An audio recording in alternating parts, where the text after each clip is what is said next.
Hi, I'm Bill Arnold. Thank you for listening to this podcast of Real Recovery. There are many more podcasts available at myfaithradio.com. Your support makes this possible. Thank you.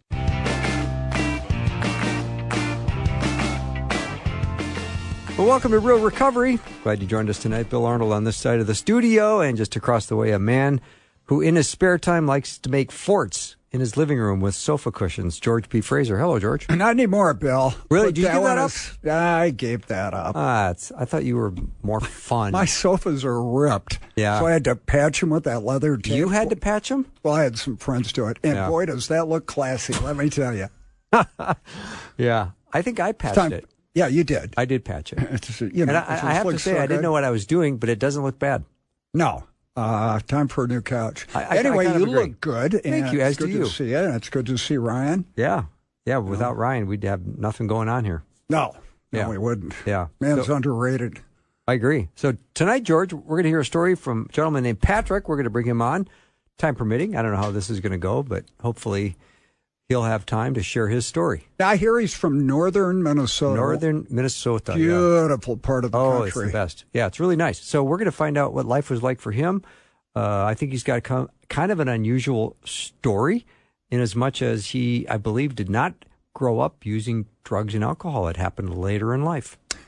Which is good to hear because people think, well, I get to a certain age, I'm okay. Yeah. We're seeing a lot of people who retire become alcoholics and addicts because of the time on their hands. And so it can happen at any time. Satan roars around like a lion looking for somebody to devour. Doesn't matter how old you are, how much you're in the Word and think you're good. You got to keep your guard up. Sin is crouching at the door. It is.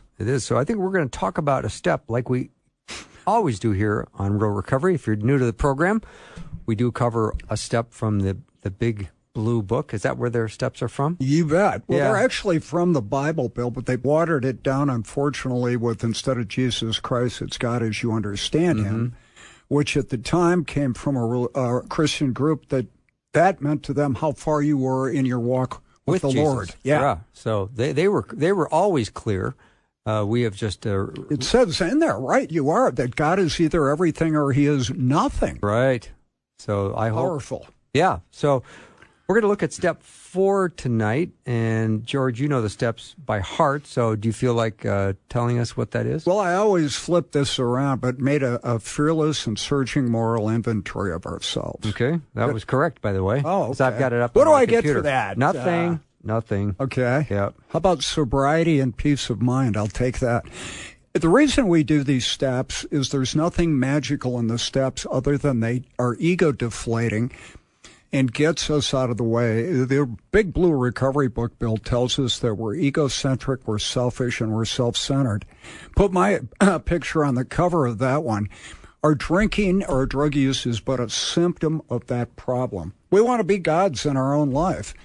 And we look in the book of Exodus, 10 Commandments, you shall have no other God before me. That includes us. And I believe every time we sin, I know for me, I'm choosing to do what I want to do rather than what God wants me to do, because my way will be better. And we talk a lot about, Bill, you always talk about the first 3 steps are, I can't do it, he can do it, I'm going to let him. And once you make a decision, turn your will and your life over to the care of God, Jesus, there's work to do. You just don't say the prayer, get a few high fives, feel good, and go home. Jesus said you got to pick up your cross and deny yourselves daily. So let's say we stop drinking at this point, because that's what you're supposed to do after step 1. Mm-hmm. And you go, gosh, my big problem was using. Well, after you're sober a while, you go, oh, no. There's a reason I used, and the problem is me. We need to get down to causes and conditions. So in step 4, we look at our resentments, our fears, and our sex conduct. The reason is you need to have God change your heart to change who you are. If any man be in Christ, he's a new creation. Let's start with the resentments. So I was talking with some recovery boys who are Christians this week, Bill, and we were talking about resentments. And a lot of guys I know will say, I don't have any resentments. Well, here's a good test. If you think about a person and it changes how you feel negatively, you probably have a resentment. And that's when somebody or some institution or place something happened. High school, the IRS, the law. I fought the law and the law won, And you have a resentment there.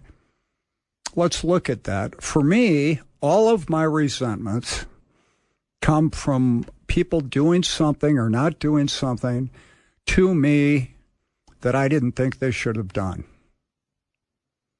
And most of those, I used to say all of mine are justified, but the problem is it blocks me from the sunlight of the Holy Spirit of God. I can't be angry at you, Bill, and say I love God at the same time. Mm-hmm. I can only watch one channel at a time. Fair? But what resentments really are is you feel somebody wronged you, at least my definition, and that's ego for me, that who are you to have the right to do that to me? I think our friend Tim Keller spoke about this, that sometime you're going to do something so bad, so horrific, you can't believe you did it. And you'll say that. I can't believe I did that. The Bible says very clearly you're going to do it at some time, and probably a lot more than you think. You got to get your ego down. And in the recovery rooms, there's an acronym of ego is edging God out. And Ryan's looking at me like he's mad at me, or either that or we're running out of time here. But I think the real thing is I got to replace me being God with God and Jesus to do it. And that's why we do this step. Yeah, George, is doing a fearless moral inventory, is that something that's hard for us to do? Oh, gosh, it's the worst step in there outside of step one, because then you got to quit using. Yeah. I thought the program was great for 7 years, except for step 1 and step 4. Mm-hmm. But I can tell you, people that say, well, I tried the 12 steps and it didn't work, they get it wrong, because it's not supposed to work for you. You're supposed to work for the recovery people. But usually they don't do steps 4 and 5 or get a sponsor and do it the way it's laid out. So it'd be kind of like you talk a lot about exercise is our medication. If it says take 12 steps once a week and you don't do it, it's not going to work. Mm-hmm. And the resentments, the Blue Book says the number one offender about going back to using, getting drunk, is resentments. Mm-hmm. So if you take a personal moral inventory, George, is it important to share that with another person? Well, we get to that in step 5. Okay. You're so right. Another person and to God. But before you start, you need to pray, God, please open my heart. I know I'm not the only person in recovery where honesty was kind of a stumbling block. Yeah. Oh, I'm totally honest. I'm going into treatment the last time. My roommate gave me a ride. He lets me off out front. I go, hey, Harry, for the next month, if somebody calls, tell him I'm out of town on business. I walk in and it hit me. I had just spoke to him about how honest I was, admitting I was an alcoholic and a drug addict.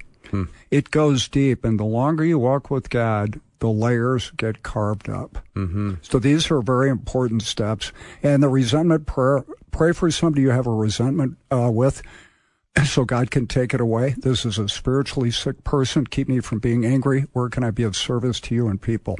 Mm-hmm. All right, you're listening to Real Recovery, and I'm Bill Arnold, and that was George Fraser, who spoke so eloquently on Step 4. And if you are new to the program, welcome. If you want to learn more about Faith Radio, you can go to myfaithradio.com and get a welcome packet. We'd love to send something to you. But we're going to take a break, and then when we come back, Patrick is our guest, and we're going to hear his story. So we'll be right back.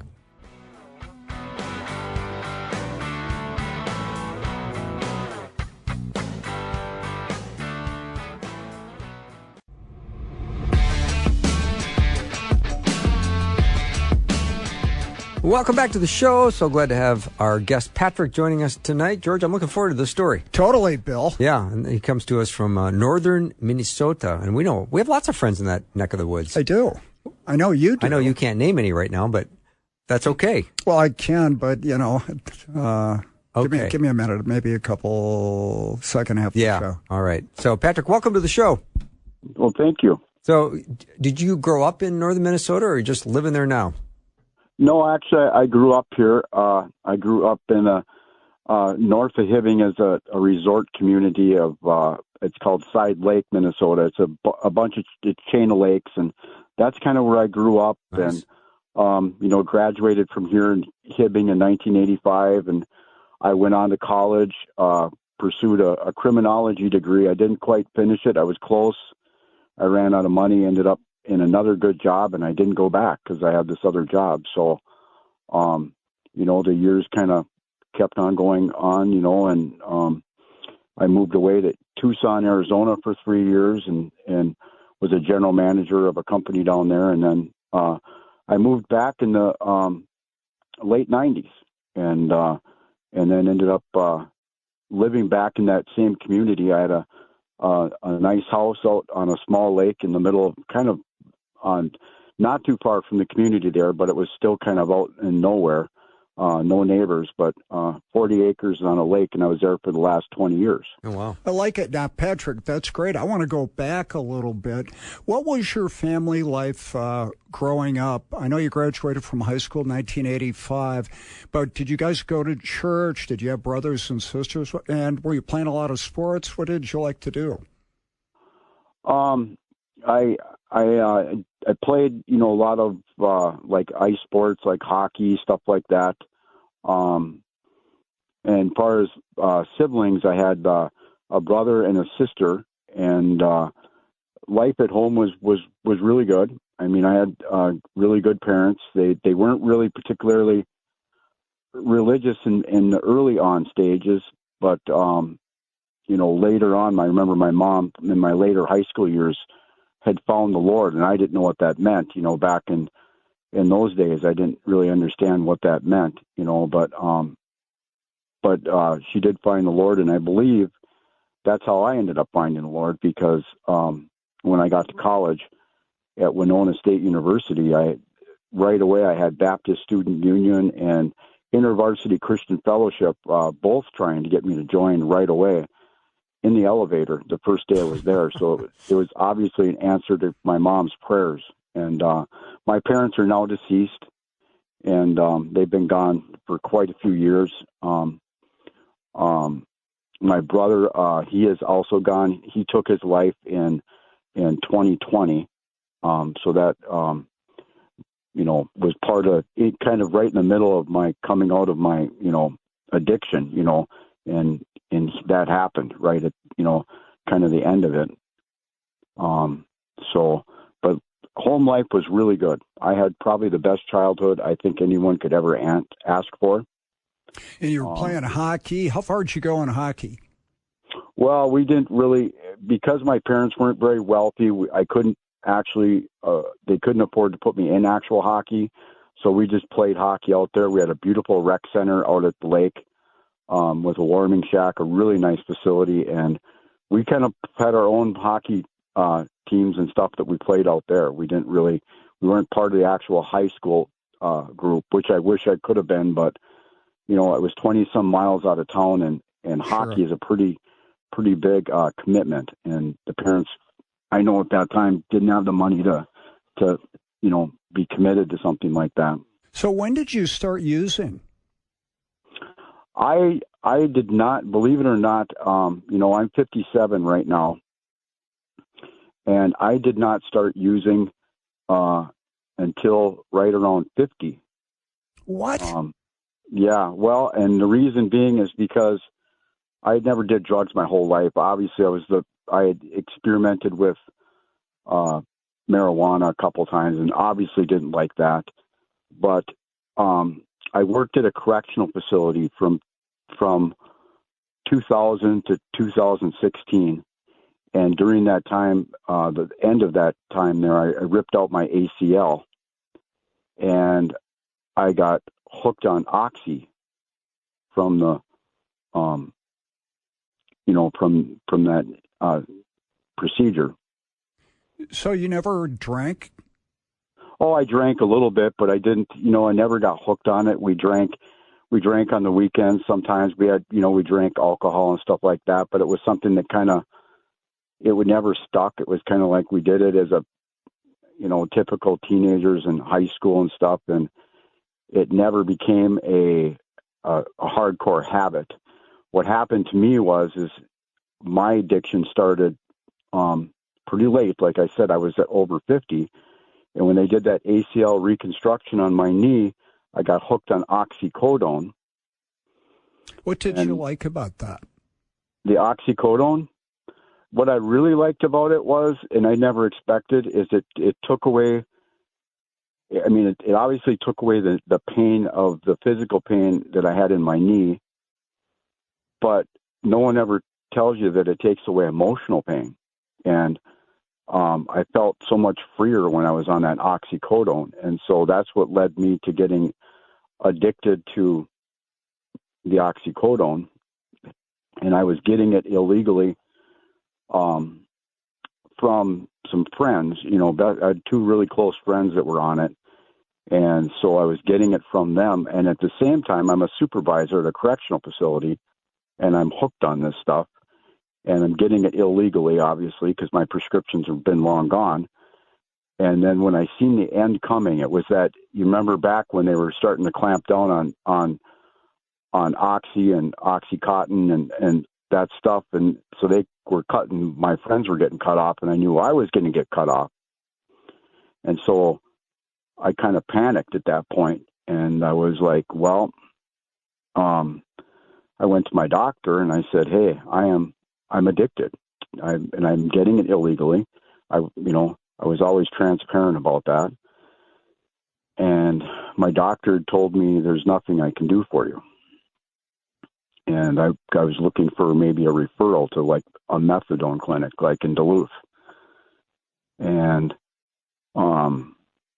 he wasn't going to do it. I went to him a couple times, and I, at one point I went 9 days.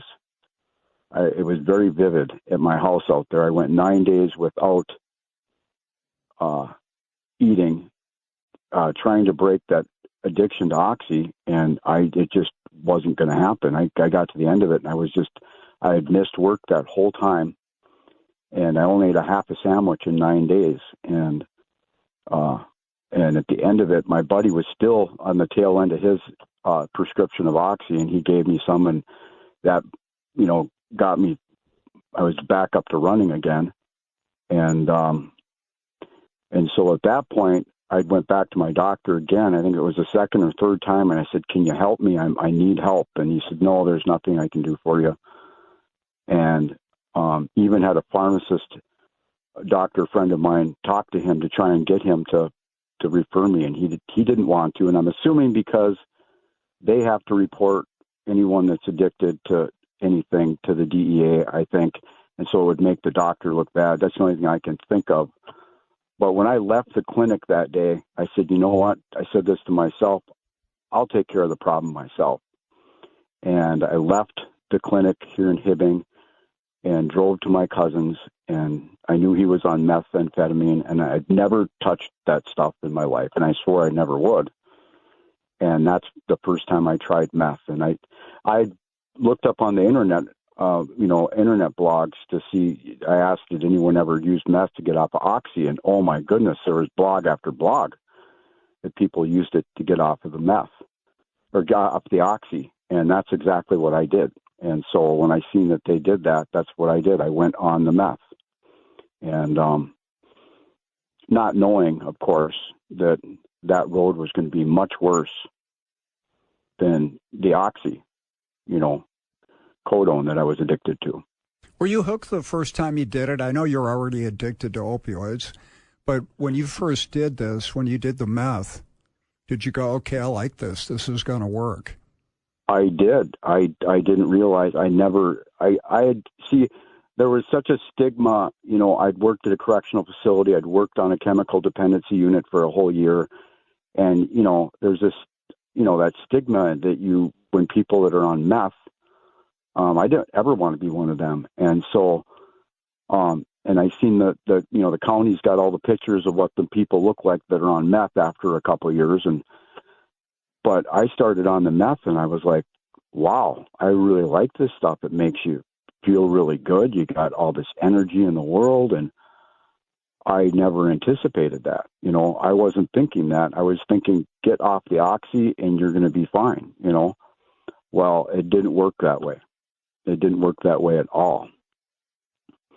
It became a very, it was a 3 year, 2.5 to 3 years I was on the meth. And, you know, people don't understand that, you know, how that works, you know, in the real world sense. You know, when you start out on meth, at first you do get things done and you're feeling great and you're on top of the world. It's after a while that it starts to take you down the drain, and it doesn't happen right away. And so it started to deteriorate my life. And, you know, I want you to put that picture in your mind of me being on a little lake on 40 acres out in the middle of nowhere, you know, and eventually having no contact. I didn't have a phone, and I was dependent on my brother to bring me food. And, you know, that's where it ended up going, you know, as time marched on, and all of a sudden I was losing ground, and you know, it starts taking you down. I had beautiful teeth when I started. I had really nice teeth. I lost just about all my teeth. And you don't lose them all at once. You lose one here, one there, you know. And so you're thinking, well, I'll eventually quit, you know. But the quitting just doesn't, you know, it doesn't happen like that. It takes something big, you know, to happen to bring you to that point of, you know, and for some people it's death. And, you know, fortunately for me, it wasn't death, even though I was kind of hoping that it would bring me to that point of death, you know. Can we roll back here a little bit? There's such an interesting story. And of course, the quitting thing, I'll quit tomorrow, right? That's right. Something we did for years. Now, when you went to college, two people were talking to you about God in the elevator, if my memory is correct. Some were Baptists. Yep. So I imagined you followed through on that and had a little God connection going. Did you make a decision for Christ, or had you reaffirmed that? Okay. No, I did. And actually, I forgot to mention that, because InterVarsity Christian Fellowship took me out into off of the Commons at Winona State. And it was a September day. First, you know, it must have been the first couple of days of college. And I remember it was hot outside down there at Winona. And the InterVarsity guy said, well, what's stopping you from inviting Jesus into your heart today? And I said, well, nothing. He said, do you believe that Jesus is Lord? And I said, yes. Do you believe that God raised him from the dead? Yes. And he said, well, why don't you pray with me? And I did. And that's the point that I received Jesus into my heart. And I know that he came into my life that day. You know, not to say that I didn't backslide, you know, for huge parts throughout my life, you know, even, you know, as you go through the years, but I can look back and know that that's when he entered my life. So when you were working at the prison, you know, you've been saved. My guess is you followed that through, going to church and stuff for a while, and maybe the whole time. Were you doing that when you worked in the corrections? Was I doing going to church and off and on? You know, I went through periods of my life where I would go and then I'd fall back, and I was always in this kind of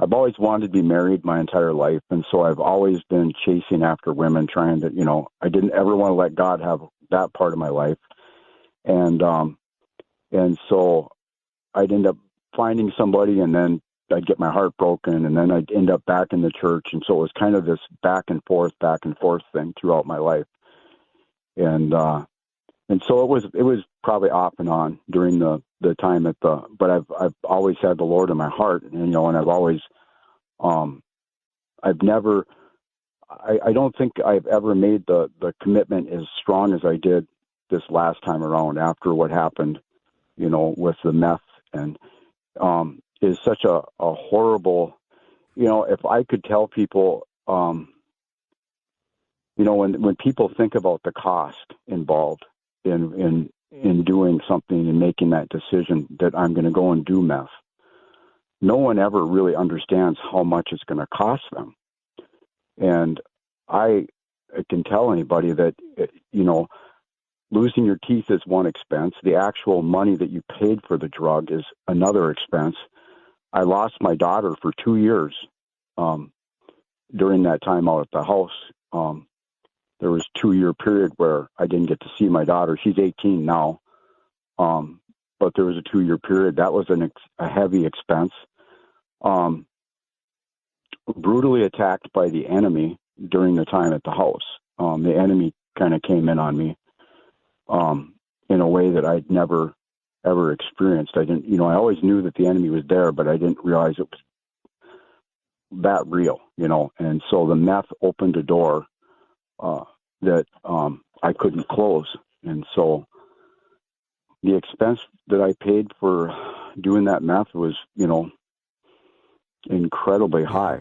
Patrick, let's take a little break. We'll come back. I want to hear some of those prices that were paid on the other side. And enemy attack is certainly real, and you'd never want to give the devil a foothold, like it says in Galatians. And when you open the door with those kinds of chemicals, you are giving the enemy a foothold. So we're talking to Patrick. You're listening to Real Recovery with Bill and George. We're going to be right back.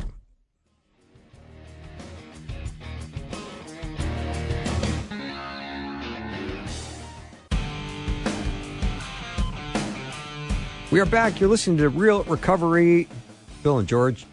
So, George, I'm listening to Patrick talk about, this beautiful smile he has where he starts losing teeth. And, in a normal world, if you have if you chip your tooth, you can't get to the dentist fast enough, let alone having entire teeth start falling out.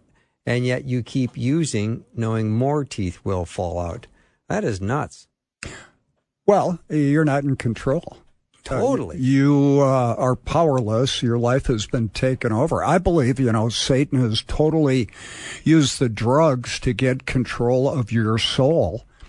And even though you're a professed believer, we can look at it as our friend Tim Keller used to say, that, gosh, I would never do that. And our Bible tells us no one is righteous, not one. Mm-hmm. All fall short. And so if you're listening, I'd go, gosh, I'd never do meth. Well, this gentleman wouldn't either, and he would never do any drugs till he got hurt. Medically prescribed painkiller, if my doctor gives it to me, has to be okay. And he gets addicted on that, then he can't get it anymore. And he went about it kind of honestly and showed vulnerability, saying, look, I'm in trouble, I need help. And did it, the best he could, and the willpower breaks down. You don't use that for 9 days when you've been doing it for a few years. That's heroic. Right. Yeah, so true. All right, Patrick, let's get back to your story. Now, you are isolated, and the enemy's doing some serious attack on you. What are some of the consequences that you're seeing from enemy attack? Well,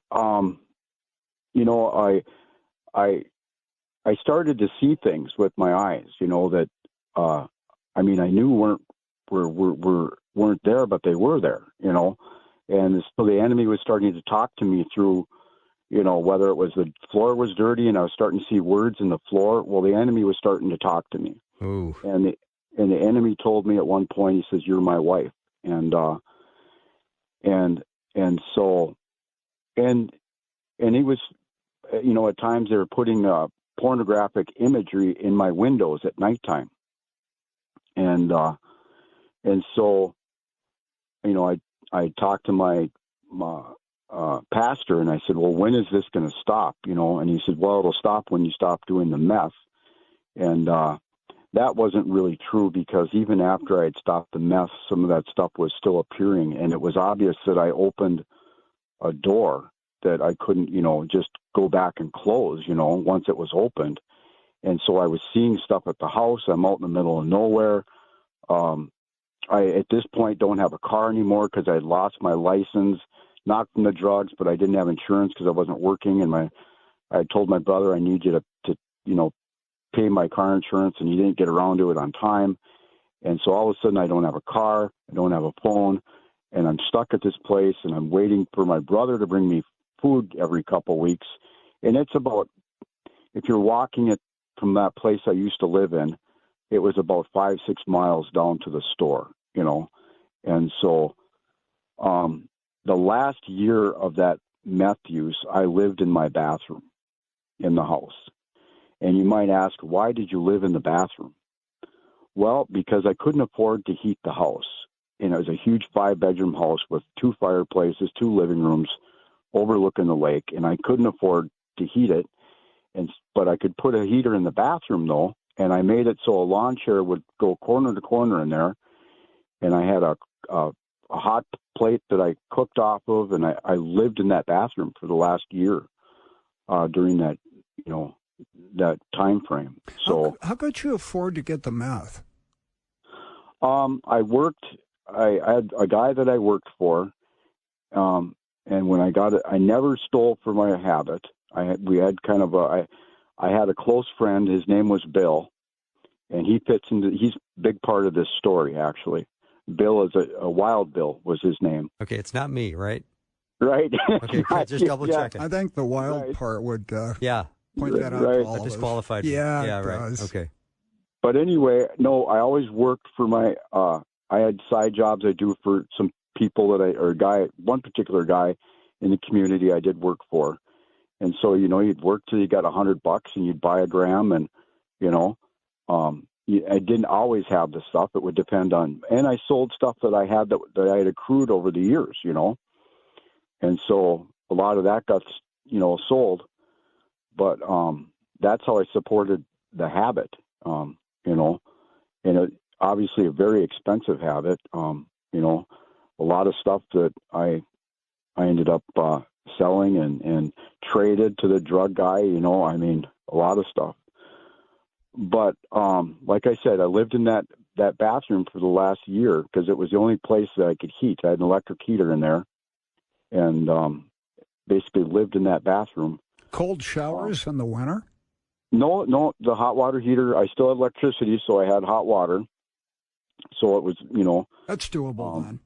It was doable. Yeah, I'm trying to think, Patrick. Northern Minnesota house, no heat. When do your pipes freeze and burst? They were so close. I don't know how they didn't, because the kitchen sink did freeze up to the point where I couldn't get water out of there. That last portion of that year, I couldn't get water out of that, and I don't know how the lines didn't go, but they didn't. Grace of God, probably. Well, and I did. I think looking back, I did have a wood stove. I did probably throw a fire in it once in a while, but it was very seldom. But I know when it got brutally cold, I was worried about the lines blowing. But it was a propane furnace in the house, which heated the place, and I didn't run that thing once in that last year. It was really very cold in there. That's why I never spent much time out of that bathroom. It was the bathroom heater kept it warm, and that's how I lived. Do you have a TV in there? Nope, no TV, just radio, and that's how Faith Radio comes into play, because I was at the end of this run, I was listening to music on there, and I decided I'm like, I just need to give my life back to the Lord. I've walked away from Him, and I need to, and so I thought, well, it starts by listening to the right stuff on the radio, and I found another station that played gospel music, but it wasn't really what I liked, and something told me keep looking. Well, I found the Life 97.3, which is the sister station to Faith Radio, and so out of Duluth, and so I listened to that. That's what I ended up listening to, and that's how I ended up finding Faith Radio, which I listen to most of the time now. At home, I listen to Faith Radio all the time. At work, at the Army, we've got it on 97.3, which is Life 97.3. And so, but that's how I got started listening to Faith Radio. And I've got other people to listen to it since. But so you're probably wondering, how in the world did I ever get to the place where I quit? What was the impetus for quitting? I got a knock at my door one day. I was in the bathtub, and here it was Marty, which was Wild Bill's brother, and he said, "Come on outside." And I'm like, "What is he doing here?" I didn't really know him that well, and so I ended up sitting out in the car, and he says, "Wild Bill is gone," and they found him under 4 inches of snow over by his place, and he lived over about 10 miles from me, and had a little log cabin home, and he was the guy that I did meth with. He was like my meth partner. And when they found Bill under that 4 inches of snow in his yard, I just bawled because Bill and I were good buddies. I mean, he was just a good guy. He didn't steal for his habit, and he had a junkyard out back full of cars we could work on, and I'd bring my Bobcat over and we could work on stuff. It was just, and so when he was gone, then I couldn't touch the stuff anymore. It killed me to know that it got him, I knew not. Patrick, did Wild Bill pass out while using and freeze to death?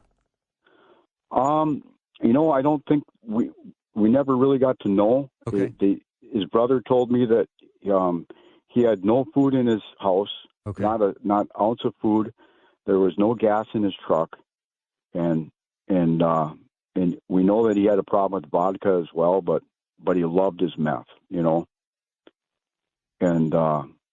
so I know that he was acting really strange the last 6 months that I was around him. I'd go over and visit. We'd work on a project, or I had my skid steer over there, and I did some work for him, and he was acting just not like he normally used to, and so I'm not sure what it was, but something was changing. I just didn't know that he was going to, end up leaving the world, and but even after, I made up my mind that I wasn't going to, I bought one more gram after he had passed away, and it's like I just couldn't use it anymore. I struggled to finish it, but in that same period, that was February or March of 2020, and my brother was still alive, and so as we moved forward, I'd kept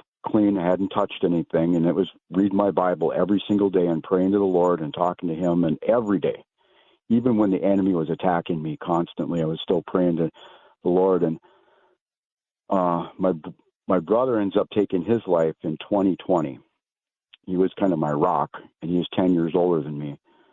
And at that point, my aunt owned my house and that I had up there on the lake, and she decided she wanted to sell that house, so I had to get out. I moved to town in Chisholm, which is right next to Hibbing, and I was inside of me was racing like there was no tomorrow. Like I wanted to go back on the meth because it was just horrible inside. And it got to a point one day when I was outside of the apartment that I live in right now, because I've been in town since first part of June in 2020. Or no, it was after my brother died.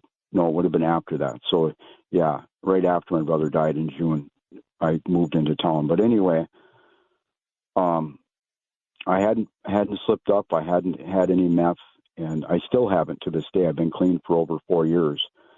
But there came a point, and this is all the glory. I want all the glory to go to Jesus, because I remember sitting in my car outside my apartment saying, I can't take it anymore. It was like iron on iron inside of me.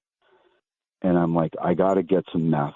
And I'm sitting in my car, and there's this guy across from where I live. There's a school is right across from me. And this guy's in his car. I'm assuming it must be the janitor, I thought at that time. And he looks at me, and he won't stop looking. Well, eventually he backs down the hill and right next to me, and he says to me, well, where do you get your internet from? And I'm like, Mediacom. And I'm like, who asked that kind of question? Well, then he ends up telling me, he says, I'm a believer, and I love Jesus. He says, my whole family does. That's what saved me that day. The Lord saved me, because I was going to, it's kind of emotional for me, because I know that I would have went back using, and Jesus stepped in that day.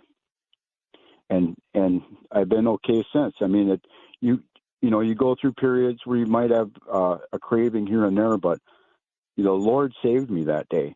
And that guy, which I'm good friends with now, which is a strong Christian, he works for the school, and but for him to look over and back down next to me, and that was Jesus. Yeah, was it ever? that saved me, because I was going to go. I'd made my mind. I'm going back. I'm going to go find some, because it was the insides were racing and, the enemy was attacking. But that, is what saved me. So it gives you kind of a mental picture of how, Wild Bill, which I think Wild Bill's, I'm 57, Wild Bill would have been 63 probably right about now. He, that was the main thing that got me to stop. But then, of course, there's always them temptations after you stop to get started back up again. Mm-hmm. And, but the Lord stepped in. Jesus stepped in. That's fantastic. Patrick, let's take a little break. You're listening to Real Recovery with Bill and George. Patrick is our guest telling an incredible story. We'll take a short break and be right back.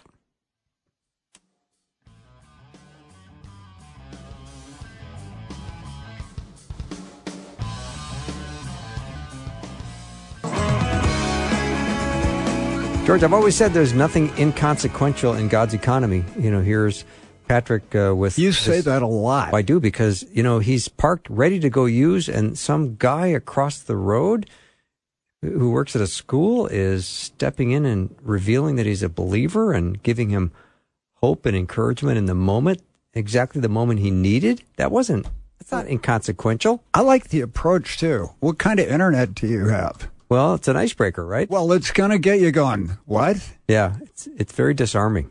Yeah. Yeah. So, Patrick, I would love for you to continue your story now that you have got this sobriety under your belt and you've realized that Jesus has met you in your time of need, how you're walking out recovery day to day. I walk it out day to day by I surrounded myself with strong Christians. And one thing that I did when I knew that I had to put my life, of use behind me, I disassociated. I've never had contact with anybody that was a user, with me in the past. I not to be harsh to them, but I broke ties and with those people. And of course, now it's been 4 years. I run into people all the time at the Army, especially during our dinner time. People will come in and I'll be like, he's high on meth. They stick out like a sore thumb to me now. And so my sobriety comes in by making sure that I don't ever give the enemy an opportunity. And an opportunity would come through a different door. It doesn't come through the obvious door of someone's going to walk up and say, do you want some meth? It doesn't happen that way. The way that it happens is the enemy comes in through another door. So maybe someone would say, hey, do you want to have a couple beers with me? I don't drink at all, and not because I'm an alcoholic, because I'm not, but because that may be a door opener to eventually using again. Well, that would be a door opener to going back to meth. Here's what happens usually, Patrick. We think, I have a drug problem, I can still drink. Well, you're sober when you make that statement. You have a couple drinks, It changes you, and you go, it'd be really good getting some meth on this.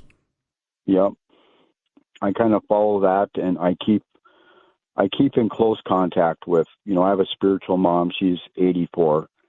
And I adopted her, and her kids don't help her a lot, and I try to help her, but she's my prayer partner, and so I try to keep people like that around me. And I think as a Christian we have a responsibility to have maybe a 90-10 percentage. 90% of your people around you should be Christians, maybe 10% non-Christians.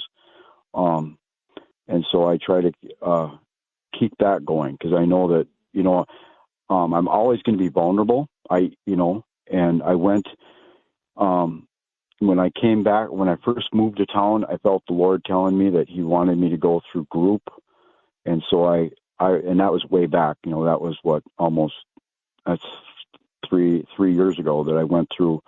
It's called Partners in Recovery here. I went through that group, and it was a self-admit. I didn't have to go through it.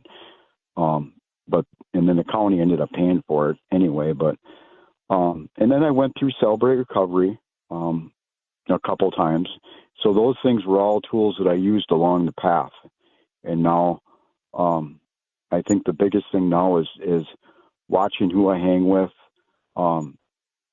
avoiding any kind of a substance, and keeping close to the Lord, because I occasionally still get dreams of meth, and I was surprised it wasn't even a couple of weeks ago. I think I had a dream that was about meth, and that's 4 years later, and so it shows that, I don't know, I would assume that that's from the enemy, but the Lord told me that it all starts with us. And what he meant by that was, if you have any time that the enemy does something, it's because the desire first starts with you, and then they build off of that. And that's how it works. So, and the other thing is, I have a daughter. I have an 18-year-old daughter, and she's my life. Most of my family's all gone now, and so I want to be there for that child. What church you going to?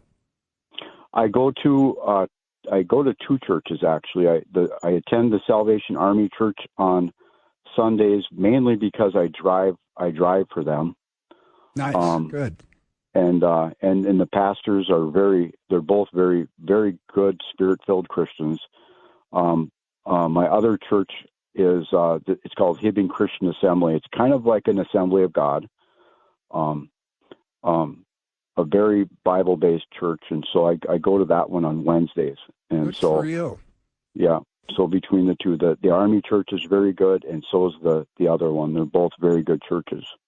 George, I'm thinking when we go to bed at night and we pray, I always pray for a good night's sleep. But, I never thought to pray that maybe God would keep my mind safe through the night and I wouldn't dream about past trauma and past sins. That's an interesting observation. And my view on that, having had those, and I still get them, I think God allows that because he is sovereign to help your recovery. And what I mean by that is I've woken up after those, and Patrick, maybe you can relate to this, and you don't know if you really did it or not for a minute or two. And it feels so awful. And you've lost your whole connection with God and the peace of mind that comes only from Christ Jesus. Right. And then you realize you didn't do it in the rest of your days of celebration. And I think God allows that, Bill. So you kind of get a freebie of knowing how you would feel if you actually did it. What do you think, Patrick? I would totally agree. Yep. I think and it's also a warning, because you realize how close you could be to slipping back into it. And the Lord did tell me, after I'd moved back to town, and he spoke to my heart one time, and he said to me, if you ever decide to go back down that road again, he said, you won't live. You'll end up dying from it. And so I felt it so strong in my heart that he spoke that to me, and the warning came through that, avoided at all expense, Patrick, it's just a great story. Thank you for letting the Holy Spirit lead you through your recovery, and then also for sharing your story. So many people will benefit from this. So nice to have you on. Yes. Great show, Patrick. Thank you. Yeah, Thank you. Have a great rest of your day. All right. Thank you very much. You bet. If you have questions about what it means to start a brand new relationship with Christ, you can text the word faith right now to 41224. If you missed any of this show, you can always check it out at the podcast. That's at myfaithradio.com. Thank you so much for listening and supporting Faith Radio. It's been great spending time with you. We'll see you next time.